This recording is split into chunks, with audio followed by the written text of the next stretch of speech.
Во печатницата Киро Дандаро во Битола се печатат гласачките ливчиња за локалните избори 2025, што ќе се одржат в недела, 19 октомври.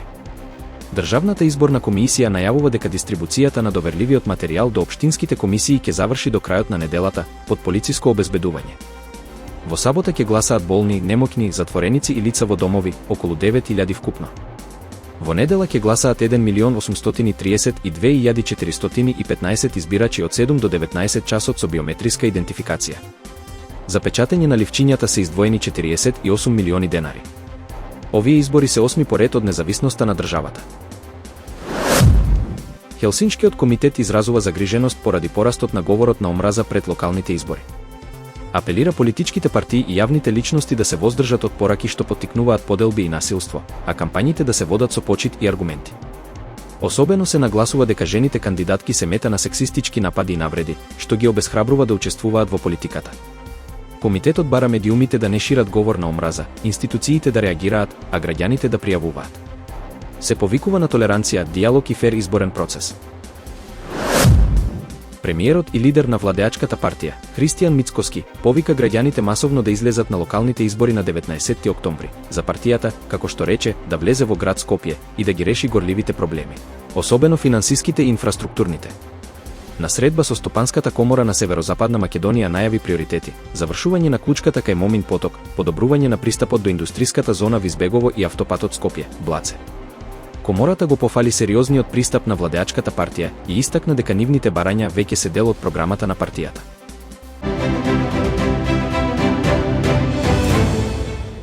Доктор Јован Божиновски е именуван за нов директор на клиниката за неврологија, по разрешувањето на доктор Игор Кузмановски, кој се најде во компрометирачко видео и работел без важечка лиценца од март. Министерот за здравство Азир Алиу најави инспекциски надзор и извештај за случајот, во соработка со лекарската комора. Од комората потврдија дека Кузмановски поднел барање за продолжување на лиценцата дури минатата недела, а сега се разгледуваат сите околности пред да се донесе одлука и да се информира јавноста. Бојан Јовановски, познат како Боки 13, е осуден на 5 години затвор за измама и перење пари во случајот Меѓународен сојуз. Основниот кривичен суд во Скопје денеска донесе нова пресуда во повторената постапка за случајот Меѓународен сојуз, со која беа изречени намалени казни за обвинетите во споредба со првостепената од 2022 година. Во повторената постапка, обвинетиот Бојан Јовановски, Боки 13 е прогласен за виновен за измама и перење пари, за што му е изречена единствена казна затвор во траење од 5 години. Јасна Ерцеговик е осудена на 2 години затвор за перење пари, при што во казната се засметува времето поминато во куќен притвор. Христина Блажевска доби условна казна затвор од 1 година за перење пари, која нема да се изврши доколку во рок од 3 години не стори ново кривично дело. Миле Јовановски е осуден на условна казна затвор од 1 година и 6 месеци за перење пари, со ист услов за неизвршување. Правното лице Меѓународен сојуз е казнето со парична казна од 1 милион денари. Во Исакиевскиот собор во Санкт Петербург беше отслужена божествена литургија на 12 октомври 2025 година, со која началствуваше митрополитот Варсонофи. На литургијата сослужуваа и представници на Македонската православна црква, митрополит Петар, епископ Никола и архимандрит Атанаси, заедно со руски архиереи и свештеници. Богослужбата ја красеа хоровите на соборот, а присуствуваше и директорот на музеот Исакиевски собор.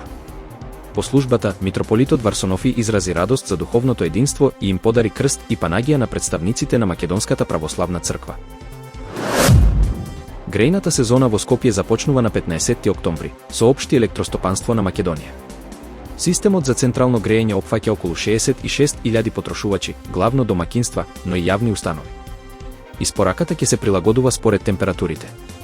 Од 13 до 17 октомври се очекува прекин на гасот поради ремонти, но електростопанство на Македонија уверува дека топлината ќе се испорачува без поголеми проблеми. Компанијата апелира граѓаните и управителите да ги подготват инсталациите и да проверат информации за евентуални дефекти на нивната интернет страница. Председателката на Европската комисија, Урсула фон дер Лајен, ја започна својата балканска турнеја во Тирана, пофалувајќи го напредокот на Албанија во пристапните преговори со Европската унија и оценувајќи дека земјата е на вистинскиот пат кон членство. Таа нагласи дека Албанија има јасни заслуги, но мора да продолжи со реформите. Премиерот Еди Рама изјави дека целта е завршување на преговорите до 2027 и членство до 2030 година. Двајцата разговараа за планот за раст на Западен Балкан и за континуираната поддршка на Украина. Косовската председателка Вјоса Османи му го довери мандатот за состав на новата влада на Альбин Курти, чија партија Самоопределување освои најмногу пратеници на изборите.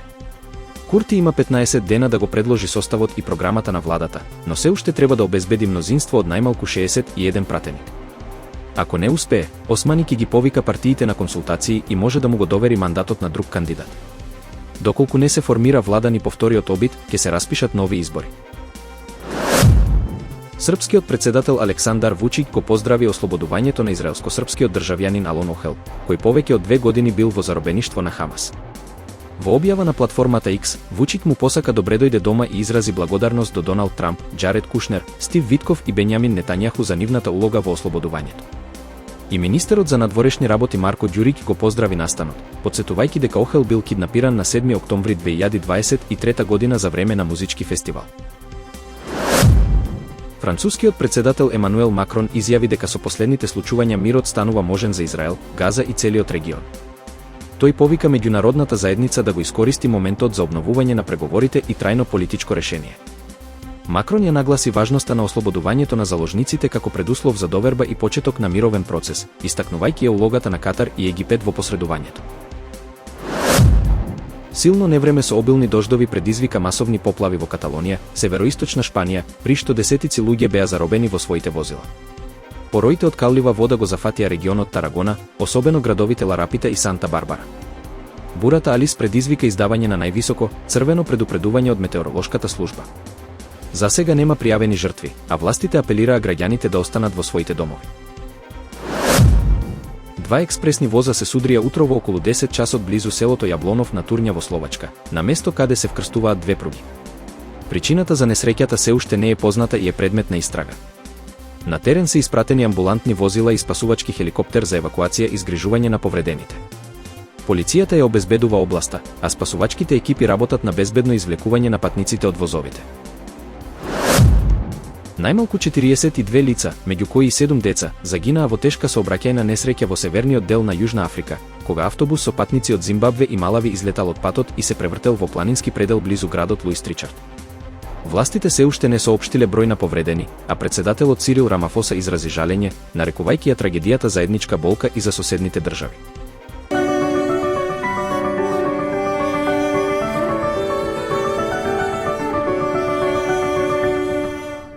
Времето денеска променливо облачно со повремени локални врнежи од дожд. Кон крајот на денот врнежите на секаде ќе престанат, ќе дува умерен до засилен ветер од северен правец, локално на 60 км/ч, соопшти управата за хидрометролошки работи.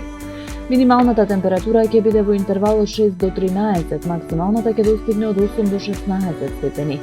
Во Скопје е претежно облачно со повремен дожд, ќе дува умерен во делови од котлината повремено засилен ветер од северен правец. Минималната температура ќе се спушти до 12, а максималната ќе достигне до 14 степени. Според прогнозата на управата за хидрометролошки работи, од четврток времето ќе биде стабилно и суво со слаб до умерен северен ветер. Дневната температура ќе биде во пораст.